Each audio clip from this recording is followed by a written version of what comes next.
भविष्य में दौड़ना गैर कानूनी था और वह काम पर देर होने वाला था। खुद को रोक नहीं पाया तो उसने अपनी चाल तेज कर दी। अगले ही पल उसके फोन पर वांटेड नोटिफिकेशन आ गया। जब तक वह कुछ समझ पाता, एक हथियारबंद ड्रोन उसके सामने आ चुका था। ड्रोन ने उसकी पहचान कंफर्म की और बिना कोई मौका दिए सीधे उस पर हैंडकफ्स लॉन्च कर दिए। वह सफाई देने की कोशिश कर ही रहा था कि ड्रोन ने अपना स्टन गन दिखा दी। अब उसके पास कोई चारा नहीं बचा। उसने हाथ ऊपर किए और खुद को सरेंडर कर दिया। उसकी सारी चीजें जब्त कर ली गईं और उसे एक कमरे में बंद कर दिया गया। कमरे में घुसते ही एक एआई सिस्टम ने अनाउंस किया कि वह अब हैंडकफ्स खोल सकता है।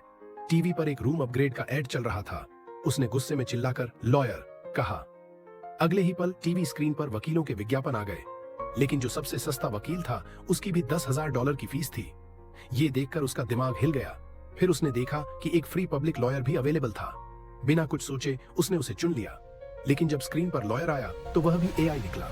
बिना उसकी सुने एआई ने पहले से ही सारे केस, लॉ और डेटा स्कैन कर लिए और बताया कि अगर उसने अपील की तो 79% चांस है कि केस हार जाएगा। एआई ने उसे गुनाह कबूल करने की सलाह दी और कहा कि अगर वह पछतावा दिखाए तो उसे 40 साल की सजा मिल सकती है। वह गुस्से से पागल हो गया। यहाँ तक कि गिल्टी प्ली डालने पर भी उसे 90 दिन की प्रोबेशन झेलनी पड़ती। वह बिस्तर पर लेटकर कोई और रास्ता सोचने लगा। तभी फोन में नोटिफिकेशन बजा। वह हड़बड़ाकर उठा, लेकिन ये देखकर उसकी सांसें रुक गईं।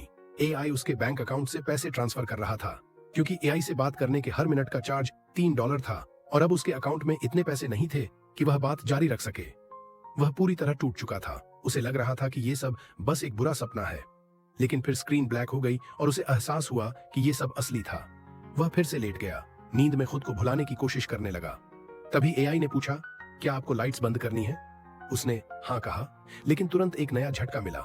लाइट बंद करने के भी पैसे लगेंगे। हार मानकर उसने तकिए से अपनी आंखें ढक लीं। टीवी पर फिर से एक एड चला। कैदी अगर मेहनत करे तो पैसे कमा सकते हैं। एक स्वेटर बुनने पर थोड़े पैसे मिलते। वह तुरंत साइन अप कर बैठा। अब रोज उसे एक डिब्बा मिलता जिसमें ऊन और बुनाई की सुई होती थी। उसे इंस्ट्रक्शंस के हिसाब से ऊन बुननी थी। पूरे दिन मेहनत के बाद उसने एक ऊनी टोपी बनाई और उसे विंडो से बाहर दिया। उसके अकाउंट में 20 सेंट जुड़ गए, लेकिन ये काफी नहीं था। उसने $10,000 बचाने का फैसला किया ताकि वकील हायर कर सके। फिर रियलिटी समझ आई। एक टाइम का खाना खरीदने के लिए भी उसे 2 दिन तक लगातार मेहनत करनी पड़ेगी।